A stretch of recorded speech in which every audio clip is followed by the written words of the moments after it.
réduction du torseur en un point A. On appelle l'élément de réduction du torseur en A. On appelle l'élément de réduction du torseur en A. Nous avons le moment A et la résultante est au point A. Au point A. Donc, MA, c'est le moment en A du torseur. Le moment en A du torseur. R, c'est la résultante du torseur, indépendante de A. Résultante du torseur, indépendante de A. C'est-à-dire, R n'est pas appliqué dans A. Le point d'application de R est autre que A. Ça, il faut comprendre un peu. Alors, si un solide S subit un ensemble de forces FI, donc si le solide subit un ensemble de forces, nous avons un solide qui subit par exemple qui subit F1, F2, F3, F4, F2, F3, F4, Fn, disons Fi. Hein? Les solides peuvent subir plusieurs forces comme ça. Plusieurs forces. Et alors, on nous dit, ces mêmes forces appliquées au point I, au point PI. Là, c'est appliqué au point P1, P2, P3, P4, PI. Les forces sont appliquées dans deux points P. P1, P2, P3, ainsi de suite. Et notez PI, FI. C'est juste l'écriture de la part du milieu extérieur. Cette action mécanique est modélisable par les torseurs suivants. Cette action mécanique est modélisable par les torseurs suivants. On dit, dans une base directe, nous avons O, I, J, K, J, K. Et ceci est une base directe de R et M. Donc nous avons ceci. Donc nous avons I comme vecteur unitaire de l'autre côté, de X, Y, mettons Z, les axes. Et nous avons, sur cet axe, nous avons I, c'est les vecteurs unitaires. Là, nous avons J. Et ici, nous avons K. Voilà. Alors, en dehors de ça, on dit le vecteur R. On dit R. R, là, on a besoin des composantes du torseur en fait, hein, qui vont entrer dans la combinaison du torseur, dans l'écriture même mathématique du torseur. Alors nous avons la résultante de force extérieure, bien sûr appliquée sur un système S, doit être égal à X, I, plus Y, J, plus Z, K. Alors, et pour le moment A,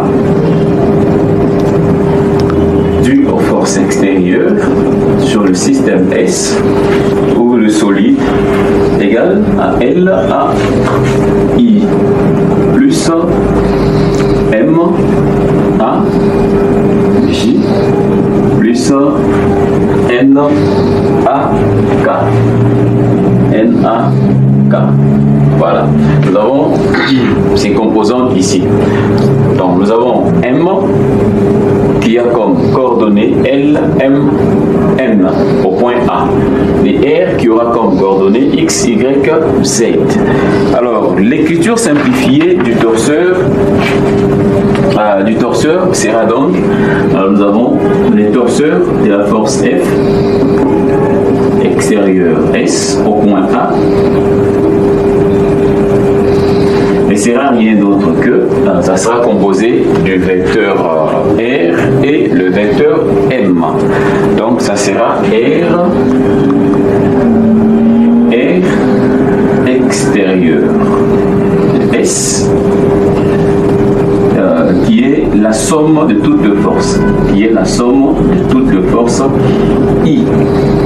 Voilà, là c'est la somme de toutes les forces. Et aussi le moment M, A,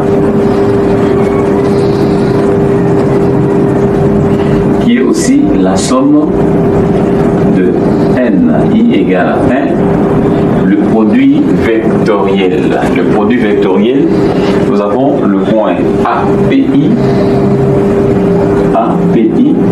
vectoriel FI. Voilà, nous avons en fait ça. Et nous aurons enfin l'écriture simplifiée de ces torseurs qui sera écrite sous cette forme. On aura F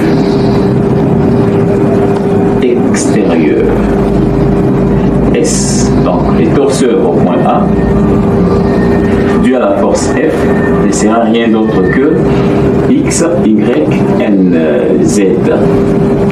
Et puis N, LA, commence par L, LA, MA et NA. C'est ça en fait l'écriture mathématique du torseur de la force F au point A.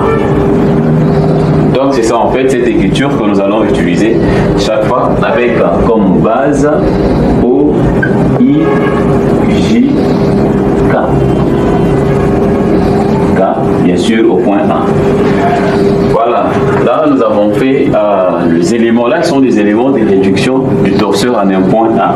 Ces éléments de réduction sont R, R et M. Ce sont là les éléments de réduction du torseur au point A. Je crois qu'il y a un exercice qu'on aura à faire avant que le cours prenne fin. Et nous aurons à faire un exercice comme ça et vous allez comprendre numériquement comment est-ce que le torseur sera représenté. Alors, il y a un autre point, ça sera le point 4.2. Là, on était dans la définition. Le point 4.2, nous allons voir le transport de torseur. Comment transporter un torseur d'un point à un autre. C'est ce que nous allons faire maintenant. Venez, nous avons le point 4. 4.2, transport de torseur.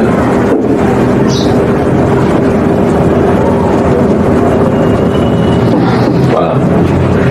Les torseurs peuvent être transportés d'un point quelconque à un autre point quelconque. Ces déplacements-là est possible. Alors, la théorie nous dit ceci. Un torseur d'une action mécanique Q, un torseur d'une action mécanique Q, ça c'est une action mécanique Q qui est considérée comme une résultante. Les torseurs d'une action mécanique Q, on écrit comme ça, exprimés au point I, les torseurs d'une action mécanique Q exprimés au point I, son transport au point K nécessite les calculs du moment de l'effort au point K à l'aide de la relation suivante. C'est-à-dire, lorsque vous avez une résultante Q comme ça, et qu'il faut déplacer en fait les torseurs du point I vers le point K. Vous allez voir que le déplacement là, ce n'est que le moment qui change. La résultante ne change pas, la force reste la même. La force reste la même, mais seulement c'est la distance qui varie. Du fait que la distance varie, la force, le moment dépend de la force et de la distance. Donc le moment dépend de cette résultante là et la distance qui sera ajoutée. Alors vous allez comprendre que les torseurs ici est donné par Q et M. Ici nous sommes encore au point I. ici nous sommes encore au point I. Alors on nous demande de faire ces déplacements ici. Bon, en fait, mettons M, mais le I est à l'extérieur. Alors, on nous demande de faire le déplacement de ces torseurs vers le point K. Alors, nous allons calculer les moments au point I, parce qu'on a les moments, le moment au point... On avait les moments, en fait, les moments au point I, et on nous demande maintenant de le faire jusqu'au point K, et l'amener au point K.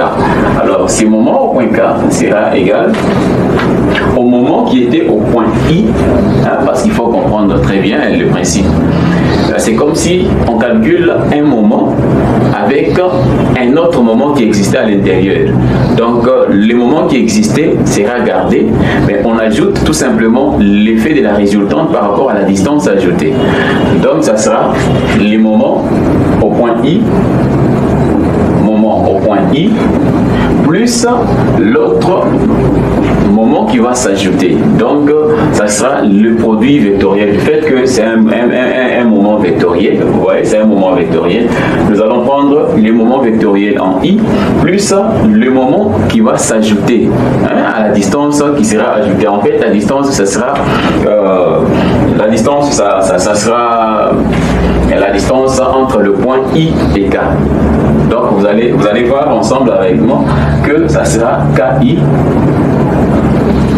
vectoriel, la force qui crée les moments à ajouter, c'est la force Q. Donc vous allez voir que ça sera comme ça. Là c'est juste les moments, ce n'est que les moments qui changent. Les moments sera les moments au point I qui existait plus le vecteur KI, produit vectoriel, la charge Q, la résultante. Lorsque nous calculons ces moments ici, en additionnant avec l'autre moment, nous trouvons les moments au point K. Et alors, les torseurs de la charge Q au point K ne sera rien d'autre que la résultante qui reste la même et les moments, bien sûr, les moments ici sera au point K. Et les torseurs est amené au point K. Donc vous allez comprendre que ici, le moment à l'intérieur ici est au point I, mais le moment ici est ramené au point K. Donc c'est de cette manière ici que nous allons faire les transports de torseurs. On peut transporter les torseurs d'un point à un autre sans problème. Alors, nous avons le point suivant, le point 4.3. Le point 4.3. Nous avons quelques propriétés du torseur. 4.3. Quelques propriétés. Comment un torseur se comporte, ou plusieurs torseurs mis ensemble se comportent. Alors, on nous dit il y a quelques propriétés, on nous dit la somme de deux torseurs est un torseur. Si vous prenez un torseur plus un autre torseur, cela vous donne un torseur. Alors, voilà. Et ces éléments de réduction sont la somme des éléments de réduction des torseurs constituant la somme. Je crois que vous comprenez très bien de quoi je parle. Lorsqu'on dit la somme de deux torseurs égale à un torseur, c'est-à-dire la somme là, en fait, c'est la somme des éléments de réduction de ces deux. Donc les éléments de réduction de la somme sera l'addition des éléments de réduction de deux autres torseurs. Donc en fait, je peux l'écrire comme ça, les torseurs tau, c'est un torseur quelconque. C'est un torseur quelconque qui est égal à la somme de deux torseurs, tau 1 plus tau 2. Ce sont des torseurs quelconques. Alors, on nous dit, lorsque nous faisons la somme de ces deux torseurs, cette somme nous donne les torseurs. C'est un torseur. Alors, on peut dire aussi, on peut amener ces torseurs en un point quelconque. En un point quelconque revient à dire tout simplement que le torseur tau au point 0 sera égal torseur 1 point 0 plus torseur 2 point 0. Voilà. Alors, on nous dit là, c'est la première propriété. Deuxième, on nous dit, on appellera et on notera torseur nul. Il y a un torseur que nous appelons un torseur nul. Le torseur nul est noté comme ça. C'est un torseur comme ça. Et torseur nul au point 0. Et torseur nul n'est rien d'autre que un torseur nul, la résultante est nulle et le moment fléchissant est nul. Le moment est nul. Alors, je prends et la résultante de force est 0 et le moment est 0. Voilà. Le moment est 0. Et le moment ici, c'est le moment créé par la force R. Le moment créé par la force R. Et deux fois, ça s'écrit comme ça. R. Voilà. Je peux bien l'écrire et vous allez trouver cette écriture. Voilà. Lorsque vous êtes dans un torseur, la résultante de force existe et le moment qui est en dessous ici, c'est un moment créé par cette résultante de force. Là, il faut très bien comprendre. Donc, tu peux trouver par exemple cette écriture ou soit on écrit M tout simplement. Comprends tout simplement que ce moment est créé par la résultante R. Donc, ici, nous avons un torseur nul. Alors, nous avons la troisième propriété. On dit deux torseurs sont égaux si et seulement si ils ont le même élément de réduction. Ok. Donc, les deux torseurs sont égaux si et seulement si ces deux torseurs ont le même élément de réduction. C'est-à-dire le torseur tau 1 égale au torseur tau 2 si et seulement si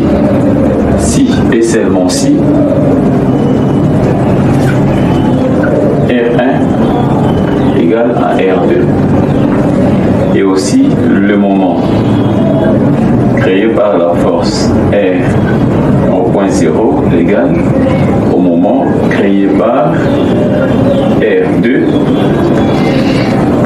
Voilà. Et là, nous avons le torseur égaux. Donc, les torseurs sont le même lorsque ces deux torseurs ont le même élément de réduction. Et nous avons aussi le dernier point. Le dernier point, on nous dit, on appelle couple un torseur dont la résultante est nulle. Donc, nous avons aussi un torseur que nous appelons le couple. Ce torseur est appelé couple lorsque la résultante de force est nulle et son point d'application ou à un ensemble de forces. Non, j'ai lu autre chose. J'ai dit, on appelle couple un torseur dont la résultante est nulle et dont le moment résultant est indépendant du point de calcul. Je crois qu'on se comprend bien.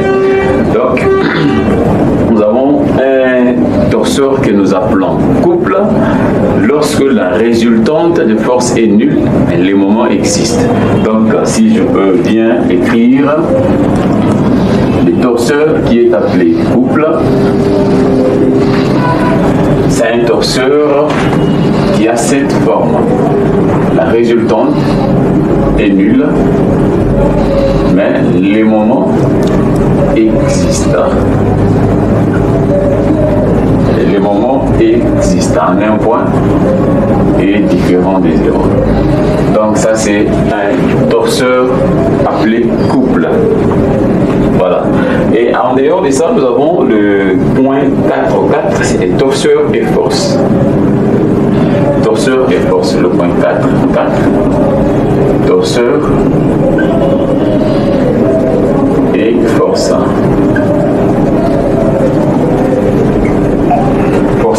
torseur et force.